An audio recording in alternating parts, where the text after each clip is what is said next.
Ala siya. Sige na. Ito naman, kapag abroad lang eh.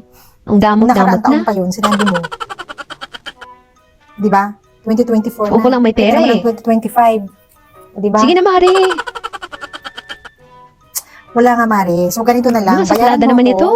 para ipapahiram ko ulit sa'yo, okay? Dahil wala talaga akong pera. Kala mo naman, hindi babayaran. Abroad lang. Oh, grabe siya. Ganyan ka na. Ako na ngayon na mapagmataas, Ganorn. So, yun na nga. Sige na, Mare. Bayaran Salamat mo na ko lang. at yun yung papahiram ko sa'yo. Parang wala Okay. naman tayong pinagsamahan. Magbayad ka muna bago kita pahiramin. Pagkabud Yun lang. lang yun eh. Lumabang Sige ka. na, Mari, huwag mo na Sige sirain yung araw ko dahil maganda yung araw ko ngayon. Sige na. Pag nakabayad ka, saan kita papahiramin ulit, okay? Ganyan talaga yung mga litera na. Hindi mo na mahiraman, mapag mataas na.